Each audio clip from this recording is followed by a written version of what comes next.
Hello, my name is Eddie Tofpik. I'm Head of Technical Analysis and Senior Markets Analyst at ADM Investor Services International Limited. And here is your weekly technical analysis of Paris rapeseed, Winnipeg canola and Malaysian palm oil markets. I'll start with Paris rapeseed. There are two key patterns here. The first and larger one is the February/April to July ascending broadening wedge pattern.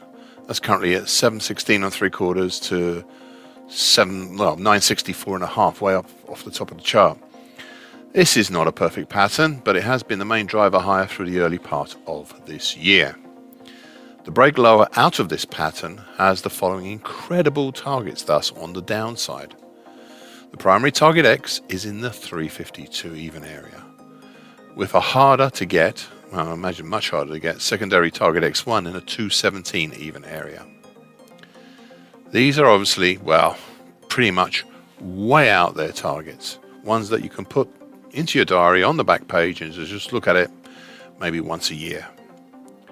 The second, smaller pattern has been and still is currently in development and seems a more reasonable opportunity.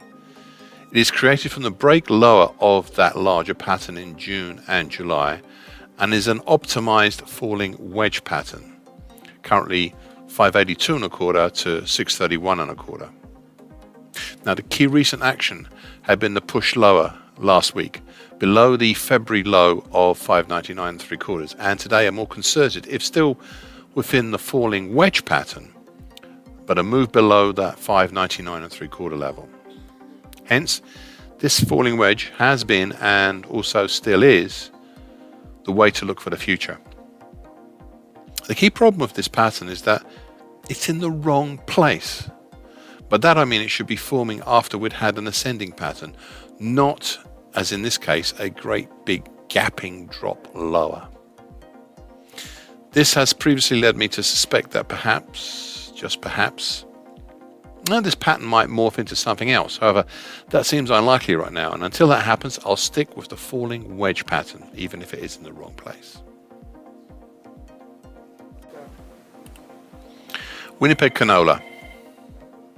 Now, whilst the September 2021 low at 839.20 and the August 21 low at 817 even both acted to halt the declines back in late June and early July, it was the 50% Fibonacci line of the October 2020 to April 22 move at 863.80 that started the retro reverse engines on the way down.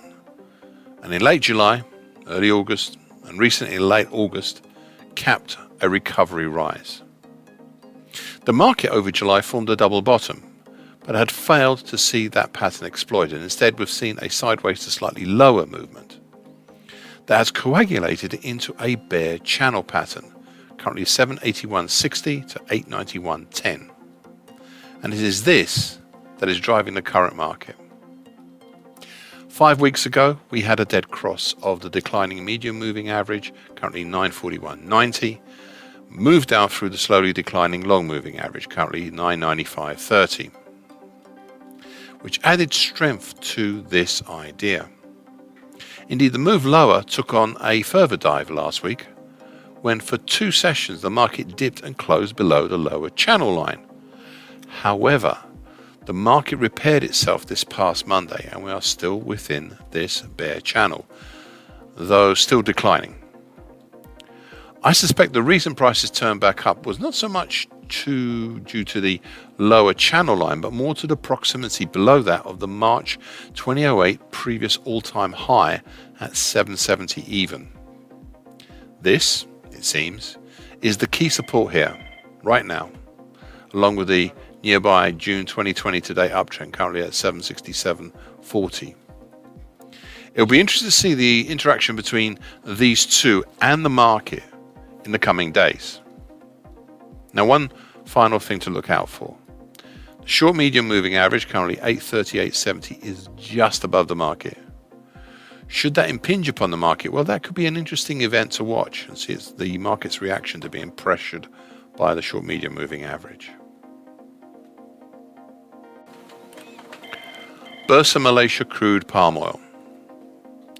First off, I'd like once again to take a special note of the bearish halfway hesitation back in late June. I will shortly explain why it has been important in recent times. Okay, so the leg down that ran into July was coincidental and likely triggered by the first dead cross we'd seen here for quite a while.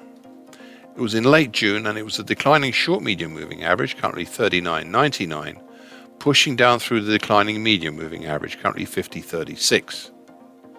The move down was halted. I have to assume halted.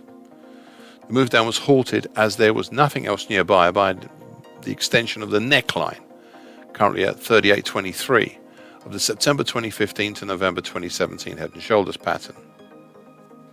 Since then, the market has formed a small bull channel higher, verging on being an ascending, expanding wedge pattern, but not just yet. And that's currently 41.81 to 50.21. Now, three things to note here. Firstly, remember that dead cross I mentioned earlier?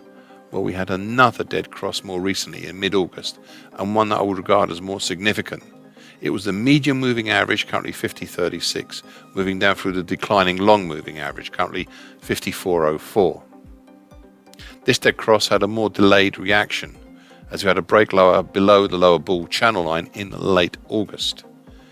And it is at this point I'd like you to consider my earlier point about a bearish half hesitation, as we have the opportunity for one of two possible patterns to develop, something I alluded to last time but which I wish to develop further now. The first idea is to regard the action from the bearish halfway hesitation in late June until now as another larger bearish halfway hesitation. We can even extend this and look at the action from the beginning of June to date as an even larger bearish halfway hesitation. It is too early to define this as yet, but it is worth noting for the future. The second and alternate pattern is to look at the action since the late June bearish halfway hesitation as a possible double bottom.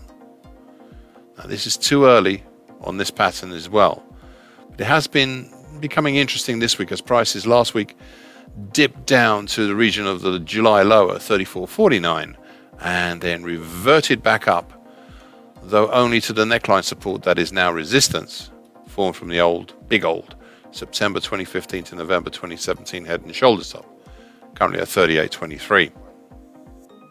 I'm also mindful that just above, currently at 39.99, we still have the declining short medium moving average.